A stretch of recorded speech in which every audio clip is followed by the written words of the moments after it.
Hey up troops, A Littleton here again with another video, and it's that time again. We're nearly at the May Major, therefore it's time for predictions. However, it's not the May Major this time around. It's called Reload, and it's different. It used to be, very short R4C esports history here, it used to be a major in May and a major in November that you qualified for via your local leagues, EUL, NAL, etc., or via open quals. But you had to qualify for those events, okay? Then you had 6 Invitational in February, and you qualified for SI based on your points that you earned from the local leagues and from the majors that you attended to if you qualified for them. With me? Now, this has changed. Now in the R6 ecosystem, in the esports ecosystem, there's now partner teams and affiliate teams, or partner orgs and affiliate orgs. Partner orgs now get automatically invited to this major, if you want to call it a major, this competition in May, which this year is in Rio, starts in a couple of weeks. The November major will still be as normal. You still qualify for that via your local leagues and open quals. SI will still be the same as well. But this event is just for partnered teams. Now, we're going to look at the predictions, and we're going to look at the things you can get from the predictions. But there is some concerns about the ecosystem here because it rewards partnered teams, as in it's not a meritocracy anymore. If you've put enough money into the R6 esports scene, you become a partnered team, therefore you get to go to an extra event. Is that fair? I don't know. Maybe it is. Maybe it's positive for the scene in the long run. Esports is in a tough place at the moment, so I get why they've done it. I think it's 20 partnered teams. Yeah, there it says there, 20 teams. 20 partnered teams have all committed futures to Siege, and that will benefit Blast and Ubisoft. So they get rewarded by this extra event, which is great, except there are a ton of non-partnered teams or affiliated teams, affiliated orgs, who are now sat at home in May and don't get the opportunity to qualify to an event of this nature. Now, the other issue with that for this major, just quickly, and I know no one wants to know about the history of R6 esports, but why that can be difficult for this event and why this event has now got a format that I don't fully understand, admittedly, but we're going to watch a video in a minute to try and understand it together. Why that's tough for an event like this, right, is because you used to qualify to majors, okay? So you knew the skill level of teams because you had to qualify to get there. If somebody absolutely blasts their local league and doesn't lose a game, or their national league, what I'm going to call it, doesn't lose a game, you know they're a good team. So they get seeded into the competition higher. If someone just scrapes through via open quals, they get seeded into the competition lower. Therefore, you know roughly what every team or every org's skill level is. With this, because all 20 partnered orgs get invited, we have no idea the skill level of all the orgs here. Some familiar teams will know, right? We know who's on the Fury roster. We know who's on the FaZe roster. We know M80, although they've had some changes, etc. We know Space Station, BDS, not so much, because they've had a major change, obviously. Falcons are... Wait, Falcons are not... Are they under Team Falcons? Yeah, Team Falcons. Sorry, they're there. I was going to say they're not under F there. Falcons, obviously, now got the old BDS roster. But what I'm saying is, some of those teams we know, some we don't. Elevate have had a completely new Brazilian roster.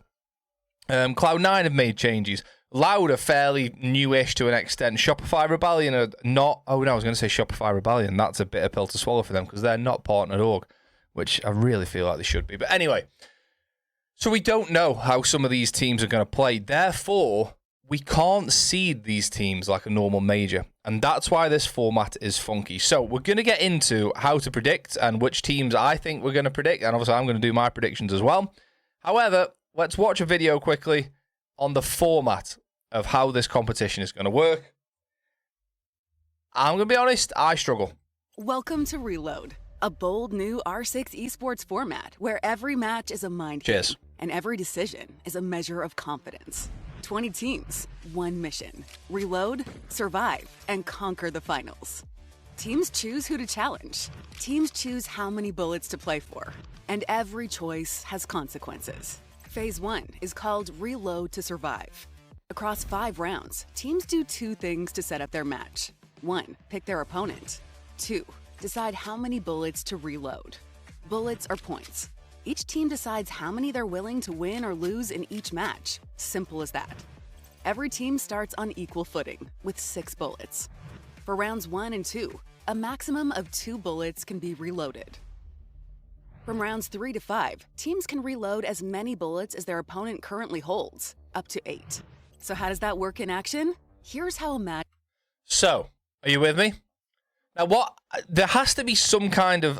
what hasn't been explained yet, there has to be some kind of limit, right, on let's just say Team A are the worst team in the tournament. So everyone thinks they're the worst team in the tournament. When it says you can pick your opponent, everyone's just going to want to play them.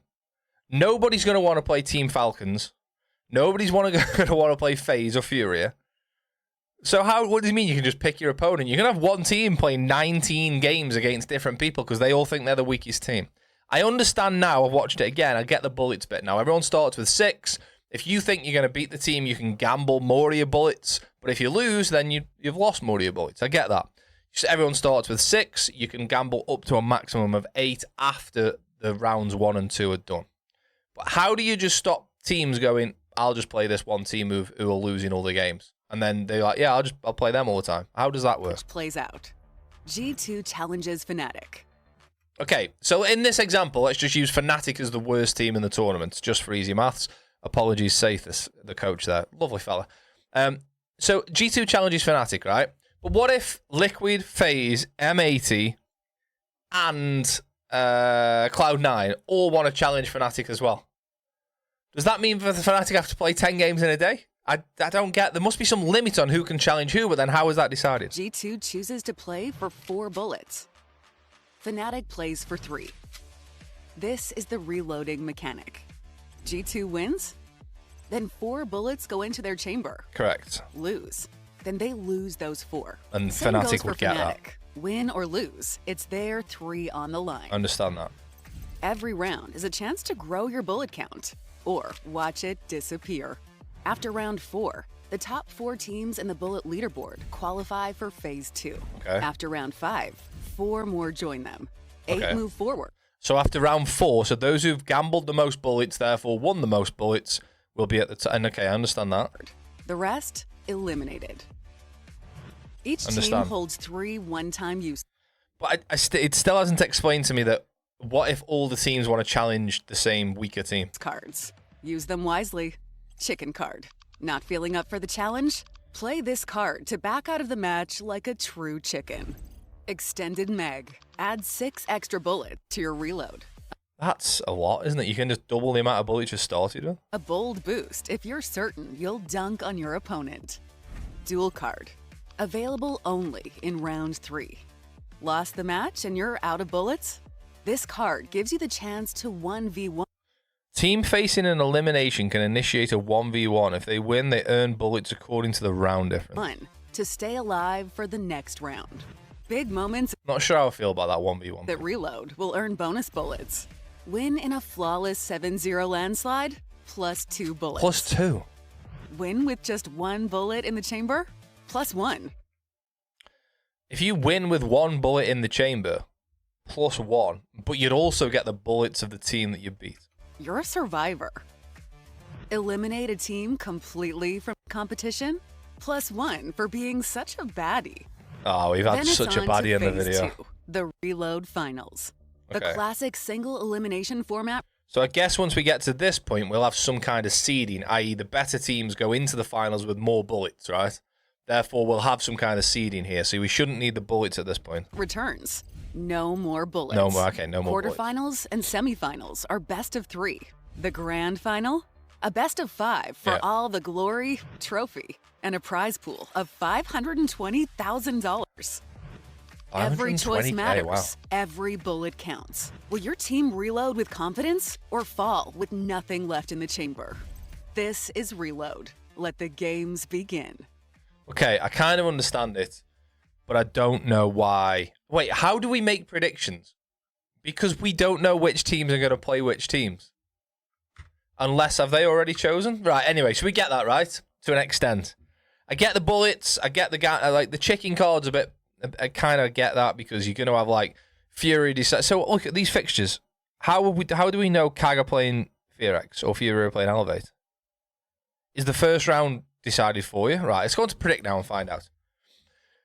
Make your predictions for the teams advancing to the next phase. Oh, they're easy this time round. Oh, by the way, you can now get uncommon alpha packs, rare alpha packs, the exclusive R4C skin, which does look quite nice, and we can look at a 3D model of it here. That looks pretty tasty, doesn't it? I'll screenshot that for the old... Oh, no, I can't screenshot that for the thumbnail. I'll do it later. Pressed F12 like I was in a game of Siege then. That looks alright, doesn't it? The Was it an ARX? No, it was Lion's gun in SI. The V308, is it? I think looked a little bit better, but that still looks pretty cool for free if you just make a few predictions. Then you've got 3 epic, 3 legendary alpha packs. You can get the battle pass for free for next season if you get 13 right, and then 5 gold packs on top of that as well. Bear in mind, it's like a rolling prize fund, right? So if you get 5, you don't miss out on 3 and 1. You get them as well. So if you get up to 7 points, you get the R4C skin plus 3 alpha packs, plus 3 uncommon, plus 2 uncommon. You don't just... It's not like you want to start getting them wrong because you've already got the skin. I want to stay on 7. I don't want to get 9. You get everything up to where you've got. Predictions on teams go into the next phase. Okay, well, what I want to do is press that, and then go back to having a quick look at the teams. So the predictions here are not about individual matches, and then I won't be able to predict the finals yet because we don't know who's in the finals. Right, this makes sense. So we've got 1, 2, 3, 4, 5, 6, 7, 8 teams advancing, and we've got to choose which of those 8 teams make our way through. Boys, this is a lot easier to do the predictions on because all you've got to do is pick 8 teams, and you get points for if you get 1 team right. You've only got to get 7 points, and you get the R4C skin. And then you've got the finals to get points in on top of that as well, but we can't predict those yet. So, looking at... Let me just press F11 again. Let me get rid of this video, put that over there, and then I just want to flick between the teams that are included, and I need to pick 8 of these bad boys. So, first team on my list is Team Falcons, without doubt. Next on my list is FaZe Clan. Now, after that, I'm going to go SSG. Oh, by the way, one thing I haven't shown you yet is the website is a lot better now. You can click on a team, you can go back, you can go over to the roster, you can see who's playing on the roster, and it's generally a lot more... Oh, wait, no. I've completely... What an absolute shambles there. Because it was a lot better. The rosters were up to date. Like, if I go on SSG... Look, this is what you want. It's because Cloud9 are a new team, I guess. Well, not a new team, but they're back in it again. You go over to roster of SSG, the roster's there. I think that's right. It's cool that you can see updates on what was going on in the team. And then go back over to overview. You can see where they placed and when. It's a bit like Liquipedia, isn't it? So just go back again. Back again. Back one more time. There we go. So, I think W7M are going to qual. I want to say Team Secret because of Adrian. I really like Adrian. He uses me charm, which I'll be forever grateful for. I've seen me charm on the main stage of a major. Thanks, Adrian. But they've struggled a little bit of events. They're a bloody good team. Don't forget they've had some changes as well. Okay, what I'm going to do is I'm going to go through and say, do I think they've got a chance? I don't think they're going to do well. CAG could make top 8. Dark Zero probably will make top 8. Let's have a quick look at... Have they got the Dark Zero roster? Because that's changed as well. Yeah, it's not up to date because Bowler was obviously retired, so that's a shame. The one I checked was up to date, so that's the end of that. Maybe they haven't updated. I think Dark Zero will probably make it through. And we've then got... I want to say Fnatic, but I don't think they will. Wait, who's on the Loud roster? Let me just go on the other monitor here to make sure we've got this Loud R6 team. Loud, Wikipedia. Who's on the Loud team these days? Roster. Besetto, Daffodil Live, presence. Not for me. So, no. And then we've got M80. They've had some roster changes. Obviously, Spoit's left. Mad that Spoit's gone to a team that isn't even invited to this event. That's mad. I don't think PSG and Scores make it through. BDS could be an interesting one with their new roster. Liquid have got a newer roster. See, this is the problem with like when you're making predictions for majors, you've had the local leagues in the run-up to the major. Do you know what I mean? Like, you've had NAL, you've had the LATAM League, or what used to be called LATAM, and you've had EUL, NAL, etc. So you can see how teams have been playing against other teams, whereas this, there hasn't been a tournament since February, and there's been no games in between, apart from if you count Malta. So, okay, what I'm going to do, let's get Liquipedia R6. Let's get that up quickly. and reload. And let's just have a quick look at the rosters. So Anaton, yeah. So I mean, KAG I think have got half a chance. They did okay at SI. Then we've got Dream, Gitty, Koblax, Packer, and Silent. Wait, what's that flag for Koblax? Remember, Dominican Republic? I didn't know that. I didn't know that was their flag. I'm normally all right with flags, but I didn't know that. DZ is NJR, Pamzo, Knave Spirits, and Citizen. I mean, that's going to do well. We've then got the new Elevate roster, but we don't know anything about how they're going to perform together. Fury are obviously we know quite well. Deepet, Jeg, Sox, Druby, and Jaxu. I just don't see them doing overly well. We know FearX for a while. We know FaZe. I know G2. They've had a sticking their roster the same. Loud, we just looked at. M80, Kino Diffuser, Gunner, Cavani, Hot and Cold. That's got to do well, hasn't it? Adding the additions from the old Beast Coast roster. I think I'm going to stick M80 on there as well for me. Over here, sorry, I'm making a mess of this. M80 on there as well. And then I want to get that Liquipedia tab, and I want to add that. Sorry, I'm making a right mess of this. I want to add that onto there. There we go, right. So, I've got 2 left. PSG, I don't think do well. Scores, I don't think do well. Although the Alligator had a great tournament. SSG I've already picked. The BDS is Freck, Lasmo, P4, Robbie, and Virtue. I like Virtue a lot, but I don't think he's going to do well. I don't think they're going to do overly well. Team Falcons are first on my list. Obviously, they've had some changes over at Liquid, with Paul moving on.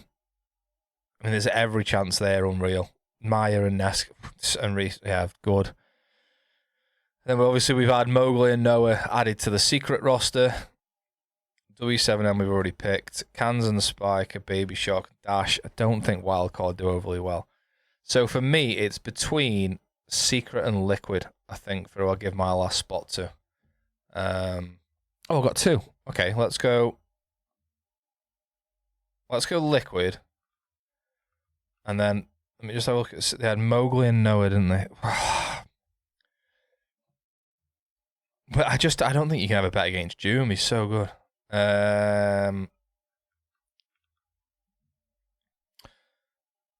Okay, let's go. Come on, Adrian. You've got to do it for me, mate. You've got to do it. I think that's what I'm going to go with. The only team I'm maybe thinking in there is I squeeze KAG in instead of Secret. Because the thing with KAG is they play like Asian Siege, right? Like Far East Siege, which most European teams just don't know what's going on. Because they just play like wild Siege, like Shield running in everywhere, crazy attacks happening all of a sudden. But then sometimes if teams have got the measure of them, it doesn't work so well.